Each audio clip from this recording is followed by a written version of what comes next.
Hi, everyone. This is Rob Doggett from the International Yeats Society and the State University of New York at Geneseo. And I'm here with Ashim Dutta, who's an associate professor at Dhaka University in Bangladesh. How are you?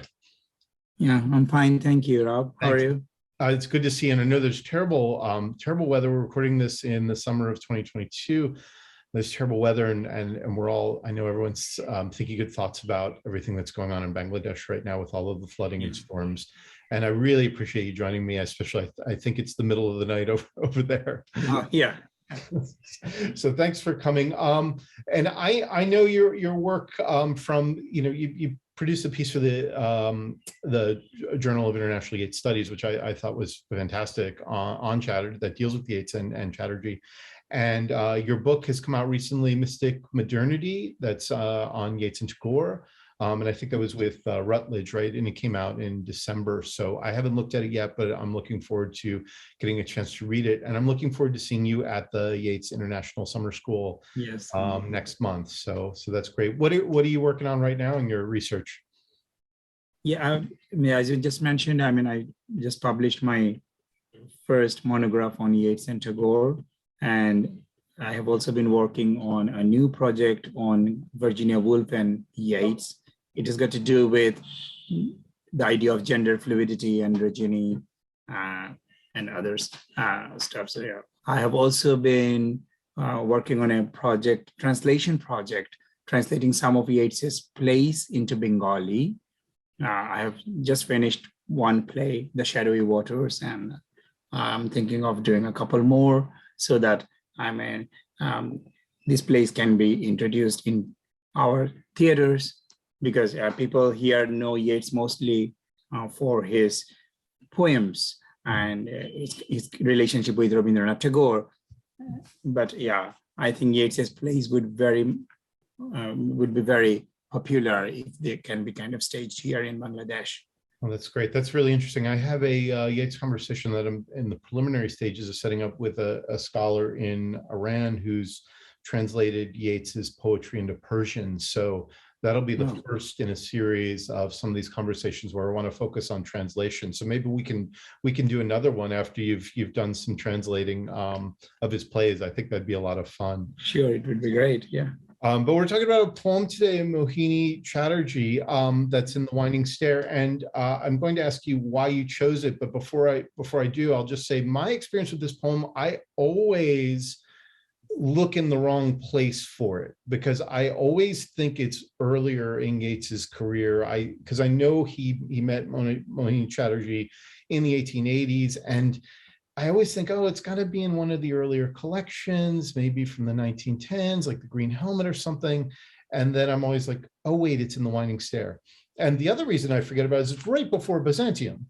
So when I'm reading The Winding Stair, I'm always like, okay, I get through these. And the choice is really, that poem's often quoted, the whole perfection of the life, perfection of the work business. So I see that poem and I'm like, oh, the choice. And then I skip over Mohini Chatterjee and go right to Byzantium. So I'm really glad we're getting a chance to talk about this poem because it prompted me to look at it again and really think about it. And it's a fantastic poem. And so I'm looking forward to talking with you about it. But why did you choose to speak about this poem? Yes, it's a very interesting question. Let me just share my screen first. I've got a few slides prepared for this chat today. Can you see the slide? I can see it, yes. Yeah, okay. So yes, why this poem? Yeah, one of the reasons is I like the poem and I have written on it. And I checked that in your conversations, nobody talked about this poem. And this is a poem which is about another Bengali that Yeats met before Rabindranath Tagore. And this Bengali personality surfaces quite a few times in Yeats's oeuvre before being finally properly dealt with in this 1929 poem. And as you were mentioning that you thought that this poem would be from his earlier career, it actually kind of is a revision, so to say, of a previously written poem that he discarded. He wrote that poem and published it in 1889.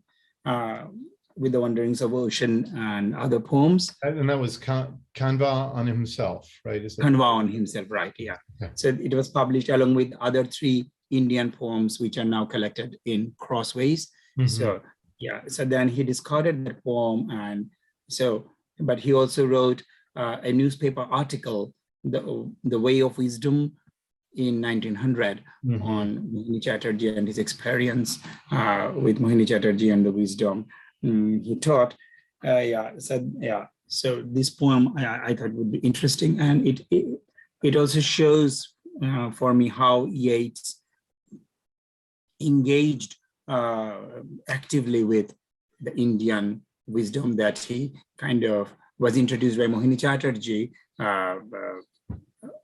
early in his career, like in the 1880s, mid 1880s, when he was very much into the Indian material through the Dublin Hermetic Society, which would later turn into Dublin Theosophical Society. So I thought it would be an interesting poem to talk about, because it has got the poem as we find it today carries within it the traces of the previous reincarnations of Chatterjee and Yeats's writings. So I thought it would be interesting to talk about those aspects. Yeah, that's great. And I looked at the earlier version, and it's quite this one, the Mohini and Chatterjee version that we see in the Winding Stairs, it's really quite different and striking in how different it is from that earlier poem. So maybe you could read it for us.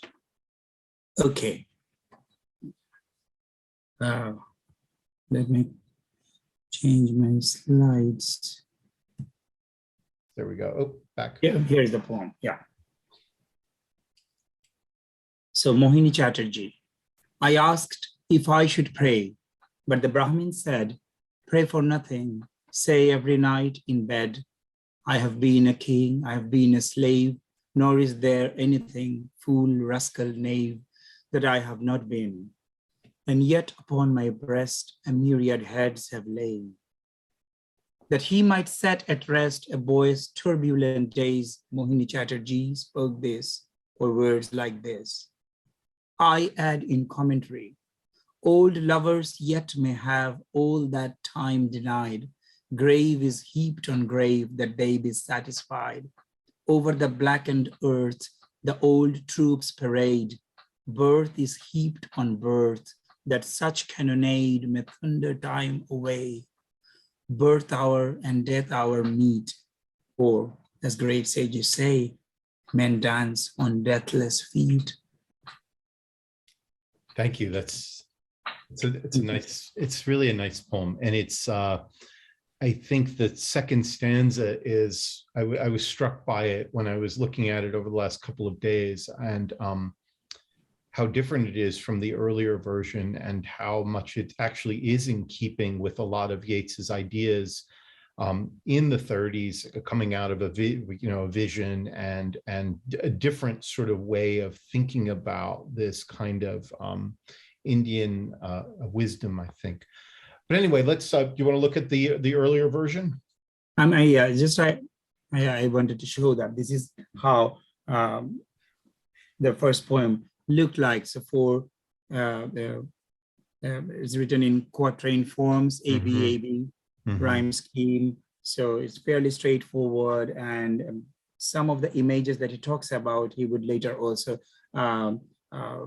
deal with in his newspaper article that we would also be looking at briefly. So the idea here, this poem mostly deals with the idea of reincarnation, coming back to life, and so there is nothing to fear about death and the ravages of time, because as the poem ends, for as things were, so shall things ever be. So kind of stasis and acceptance of death and the all these problems caused by time and dissatisfaction of life.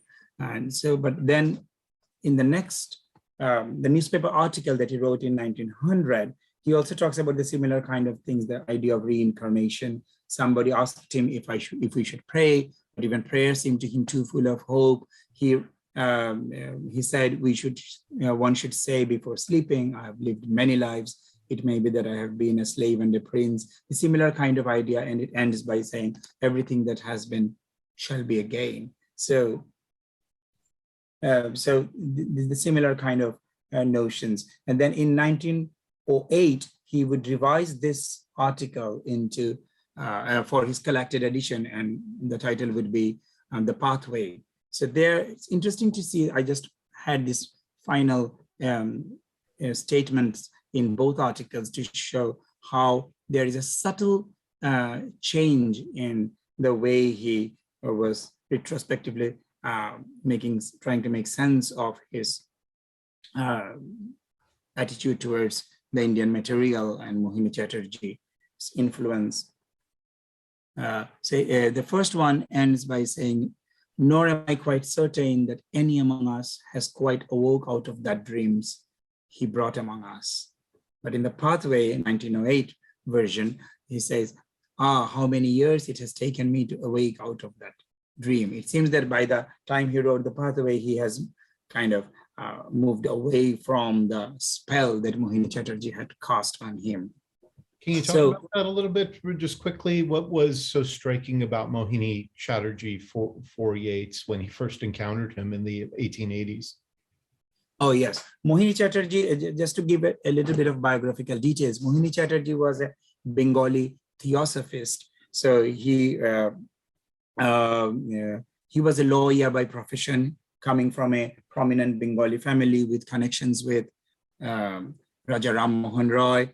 He was also connected by marriage with Tagore family, and he was the son-in-law of Tagore's elder brother, Dwijendranath Tagore. So Mohini Chatterjee came on his European tour in, I think, 1884, and he was invited by Yeats and his fellow occultist friends to the Hermetic Society in Dublin in 1886. So he came and he kind of discussed the Indian material, like presumably Vedanta, Advaita Vedantic philosophy of Sri Shankaracharya.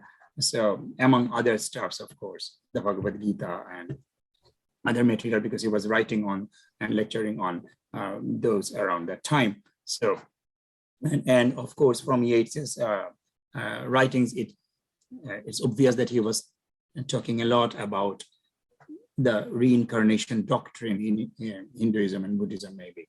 So, and Yeats wrote, as I had in my first slide, later in his autobiography, he wrote, it was my first meeting with the philosophy that confirmed my vague speculations and seemed at once logical and boundless. So, and Yeats with his other occultist friends had been exploring Indian materials before Mohini Chatterjee came to Dublin. So it seems that they got, they were reassured about certain aspects of the materials they had been discussing, like Vedas, Upanishads, and other materials. So that is how, so Yeats was very much under the influence of, he was sort of in the way of wisdom and the pathway. It seems that he was charmed by the personality of Mohini Chatterjee, as well as by the wisdom that he was teaching them. Chatterjee seems to have had a very great gift for oratory. And so I think that is how, yeah. But later on, Yeats may have found that kind of Vedantic, Advaita Vedantic philosophy, the absolute non-dualist Vedantic school of Shankaracharya, a bit too peaceful for his kind of philosophy, for his evolving attitude towards spirituality. So, and that kind of changed emphasis that we notice here in the pathways ending is kind of noted in the poem Mohini Chatterjee itself. So, And so I'm sorry, so that the philosophy we're dealing with here, I think that Yeats maybe started to move a little bit away from, he always remained attached to the idea of reincarnation and these kind of living multiple lives, but you're talking about something more passive, right? Because Chatterjee, I think, and from what I understand, the idea of a liberation from that that cycle of time. So the idea of ultimately extinguishing or moving or somehow moving beyond desire and reaching the point of being outside of desire, I guess, is what you're talking about, right? In the early Yeats, that Yeats was interested in early on, but then sort of started to see as being perhaps too passive or peaceful. Is that right? Absolutely, yeah. absolutely. That, yeah. So that is what this poem also kind of indicates. I mean, how Yeats, he did not kind of get rid of the material. He wanted to use it for his own purpose, as you were talking earlier about a vision. So this poem was published in 1929, and it was originally included in a packet for Ezra Pound, which was published from the Kuala Press in 1929. And there it didn't come under the title Mohini Chatterjee. It was one of 2 lyrics that was included under the title of Meditations Upon Death. So yeah, Yeats had by the time published his the first version of his A Vision, and he was working on the revised version of A Vision, which would come out later in 1937. So, and in the vision as well, Yeats was very much interested in. He was almost kind of preoccupied with the idea of birth, begetting, and of course, reincarnation and other stuffs. So yeah, this poem, why I find this poem interesting is because it, as I said, I mean, it kind of contains within it the traces of Yeats's evolving notions of the Indian material, because the first stanza seems to be straightforwardly capturing what Mohini Chatterjee taught him, what we have already noticed in the earlier prose version, as well as in the Kanva on himself.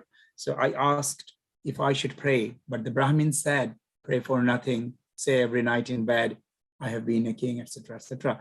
And then in the second one, which is a longer stanza, the second stanza, he adds his own commentary to the material. And it's interesting to see how Yeats and the poem kind of echoes the AB quatrain rhyming scheme of the first one, Kanva on himself, in this poem, while subverting or kind of changing it significantly here. The first stanza is like the rhyme scheme of the first stanza is A B A B C D C D E F E. So it seems incomplete, and then but the next stanza begins with the rhyme rest, which would have fitted very well with the previous stanzas. It seems that Yeats deliberately meant to be a rupture here. So it shows a gap between his past reaction to the material when he was passively learning at the feet of that Indian preacher, and he was accepting everything with a sort of passivity that he later would not allow himself to do. So in the second stanza, we see Yeats's own voice.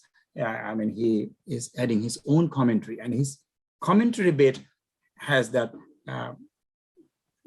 completes that the rhyme scheme, because it is A, B, A, B, C, D, C, D, E, F, E, F. So it's very interesting in that way as well. So it's fascinating. I was just going to say, it's fascinating when the first stanza, as you're saying, Yeats often does that kind of thing, especially as he's maturing as a poet, where he'll leave out that rhyme, you expect that last rhyme. So we expect that rhyme to be completed at the end of the stanza. So I think you're right. There's a sense of incompletion. And I also, and again, what you highlighted there, the kind of passivity, asking the Brahmin, listening to what he says, quoting him. And then all of the echoes in that I think the reason I tend to sometimes think this poem should be in an earlier time in Yeats's career, because that what's in quotes reminds me so much of a lot of those early poems. Like you can think of Ferguson the Druid, or that poem that begins, "I have drunk ale from the country of the young." These kinds of poems about living these kind of multiple lives. And there's so many clear echoes of those. And it so much feels of a moment in Yeats's life. And then you're right, like the absence of that concluding rhyme in the first stanza suggests the need for some kind of revision, transformation, reflection. And the line you bolded, "I add in commentary," is so much more a later Yeats, kind of this confident assertion, signaling, I think, that the change you're talking about. But go on, keep talking about the second stanza. This is fascinating. Yeah. Second stanza is very interesting. As you said, I add in commentary. And I also was thinking that, if we think of the visionary terminologies, the first stanza seems more of a primary kind, and the second stanza it's as antithetical sort of vision, because he is engaging in a dialogue. So the poem has a dialogic form. So he engages here in a sort of dialogue with Mohini Chatterjee retrospectively by adding his own inserting his own commentary in the stuff. And oh gosh, you could see now exactly why it fits with The Winding Stair. This is the move it makes in so many poems in that volume, and I think that's brilliant. So we have the first stanza as the primary and the second stanza as the antithetical. Yeah, and also the first stanza is 11 lines and the second stanza is 17 lines. And Yeats put himself in page 17. I don't know how to kind of make sense of that, but it kind of always interests me to think of it that way. It's the antithetical sort of. It's almost like we have two sonnets as well, right? Like, yes, that's what I wrote in my article. It seems to be two sonnets, 28 lines. Yeah, that's two sonnets put together in the rhyme A B C D C D E F E F. Suggests English sonnet form, but then the couplet is missing. So there is no resolution. So that's what I was going to talk about. In the second stanza, we see that he uses the reincarnation idea, but with a different emphasis, as you have already suggested, that in the Orthodox Indian tradition or Eastern tradition in Buddhism and Hinduism, reincarnation occurs because of us not exhausting our desires. So long as one has not exhausted his desire, he would be born and reborn in order to exhaust his desire and then be completely free of desire, and then one would kind of achieve nirvana or moksha or liberation. So the purpose of reincarnation is essentially liberatory. But in Yeats, he was not interested in that kind of resolution. So he says, old lovers, in his commentary, old lovers yet may have all that time denied. Grave is heaped on grave, that they be satisfied. So it seems what Yeats was interested in this idea of reincarnation is that the old lovers may have all that time denied in their previous births. So they die again and again, so that they're born again and again, and they die again and again, so that they can satisfy their desire. Over the blackened earth, the old troops parade, birth is heaped on birth, that such cannonade may thunder time away. And there is an energy here, the cannonade, old troops parading, so, and thundering time away, rather than giving in to the workings of time, as we have noticed in Conva on himself. Here, time is conquered by repeated births, as it were. So kind of, and it ends with the death-defying dance. So birth hour and death hour meet, or as great sages say, man dance on deathless feet. It's interesting, although I said that there is no resolution here, but here the meeting of the birth hour and death hour might kind of point towards the kind of end of the cycle of incarnations, because when birth hour and death hour will meet and men will achieve that immortal liberatory status, because men dance on deathless feet, and deathless feet, of course, yeah, might be the feet of the poem as well. So men dance on deathless feet. But so if it suggests some kind of resolution, Yeats doesn't put it in his own mouth. He says that says it through references to, via the references to great sages, or as great sages say, men dance on deathless feet. So he even distances himself from the illusion of resolution that the poem seems to offer at the end. But again, the absence of any couplet or any kind of rhyming couplet suggests his denial of that final moment, which he knows would ideally come after all these multiple births. That when the cycle is exhausted, people will achieve that final liberation. But he's not interested in the liberation. What he's interested in is the energy, the dynamism of these reincarnative cycles. So that's interesting. And I agree with that. What you're saying with the note here, as great sages say, I kind of had passed over that and hadn't really thought about the way that changes the way we read the last line and creates distance between the poet and the kind of wisdom that's being articulated here. So if we have this kind of, this is the wisdom that one might know, and yet the individual self has that energy, keeps plunging back into life, into desire.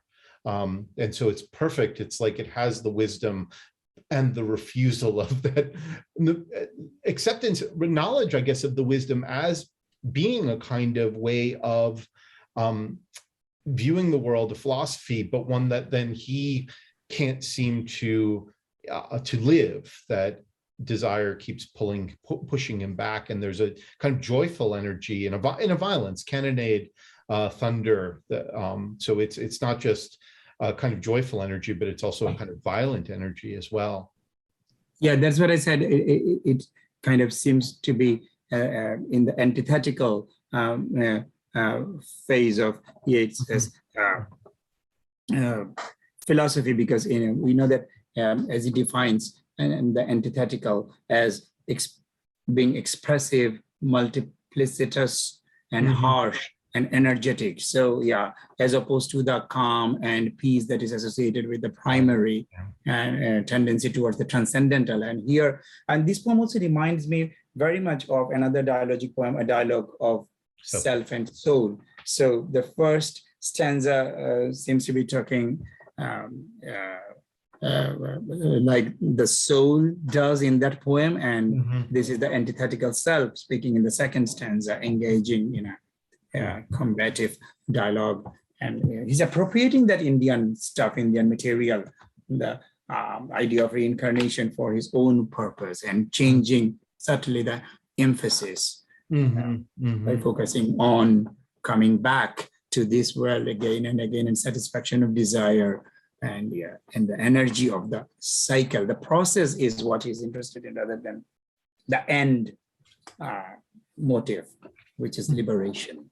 I think that makes a lot of sense. And it really, as I was saying before, it helps us to see the degree to which this poem, though it's about Indian philosophy and Indian, mystical speaker here, sage, it fits so well with what he's doing in The Winding Stair and connects with so many of those other poems. Can I ask real quickly just one question that Yes. slightly confuses me? He says old lovers yet may have all that time denied. So the self then is, I'm not sure how I'm going to phrase this question because it's very complicated for me to wrap my head around, but the idea of the self as a incarnate self, so the person will live multiple lives in different incarnations, and yet there is a self, or am I wrong about this? There is a kind of self that is beyond each incarnation, so that there is a sort of self that transcends each incarnation. Is that right, or am I wrong about that? No, I think the soul is born The soul, okay. in different bodies. I see. Okay, Idea of the body is what changes, and with every new birth, new incarnation, but the soul is immortal. That is what, this is the idea that you find in Gita as well, that you do not die. What dies is not you, because you identify yourself with the transcendental soul. and it's so difficult to imagine soul, right? Because soul is devoid of selfhood, because selfhood is attached to desire. So each incarnation of self is a kind of physical being, but soul is this other state that is, I think, in my own body I can't think of because I'm attached to self, which is the source of my desire. Yeah. Huh. If one develops the transcendental perspective, then one detaches himself from his own material body and self and all the sensations, and then kind of can maybe in meditation and stuff. I mean, one can. Okay. Sort of, I've been doing a lot of yoga lately, so that's helping. So that is the orthodox notion of self versus the soul. That makes sense in the poem. So that's helpful. So you had another slide. If you want to go. It was just the Oh, I see. Okay. Ready to show, because I have already talked about that. I mean, how the rhyme scheme. I just wanted to show it. So the last line, then men dance on deathless feet, I guess, in one sense, again, I really like what you're suggesting about the distance on this. So the wisdom we get at the end would be deathless in the sense that there is this soul that exists eternally. And then each incarnation is a kind of dancing of the self through our material existence. And dancing is very interesting. It might suggest the energy that the whole second stanza, or Yeats's commentary particularly, is talking about or implicating the energy, the dynamism, So, but the dialectical energy. But the dance is often associated with some kind of purging of all the negative energies in Yeats. I mean, I was thinking of, we have death in dance in in Byzantium. That's exactly where I was going with that. Yeah, I was thinking that because in the next poem, then we have that the dance as a purging.